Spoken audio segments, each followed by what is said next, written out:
কেন রে ভাই? কে রে? কি চিন্তা করছিস? আরে বলিস না রে ভাই, 1 মাস আগে দুটো টিকিট কেটেছিলাম বিশাল আর আমি। अच्छा। আমারটাই তো হয়নি, কোম্পানিতে আমার নাম্বারই দেওয়া ছিল। এবার ফোন করেছে, বিশালের ফার্স্ট প্রাইজ 2 কোটি টাকা হয়ে গেছে ভাড়া। কি বলিস রে ভাই? তাহলে তো মজাই মজা। আরে মজা তো বুঝলাম, কিন্তু যদি ও জানতে পারে 2 কোটি একবারে পেয়ে গেছি, তখন মানে সাজানা হয়ে যায়। बात तो सही है। হ্যাঁ, তা অবশ্য ঠিকই বলেছিস। ওর যা বডির ক্যাটাগরি, ওকে একবারে দিলে নিতে পারবে না কিন্তু। বলছি স্ট্রোক ফোক না হয়ে যায়, হার্ট অ্যাটাক ফাটাটাক হয়ে যেতে পারে। ওকে এরকম অনেকেই কিন্তু এরকম পেয়ে এরকম হয়েছে। তুই এক কাজ কর, তুই ওকে ফোন করে ডাক। আমরা আস্তে আস্তে আস্তে আস্তে ওকে ক্লাস করে বুঝিয়ে তারপরে ব্যাপারটা বলি। না ফোনটা করি তাহলে, বুঝলি তো?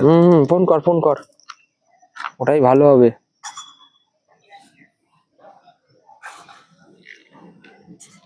হ্যালো, হ্যাঁ বলছি লোচার বাড়ির সামনে এত একটুখানি।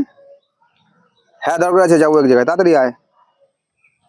ঠিক আছে ঠিক আছে।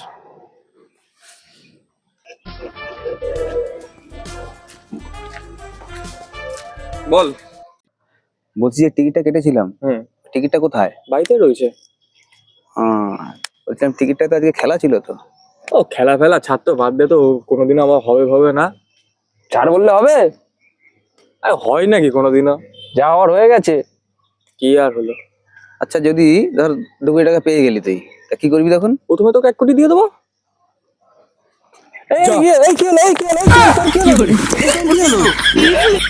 কি রে, কি হলোটা কি?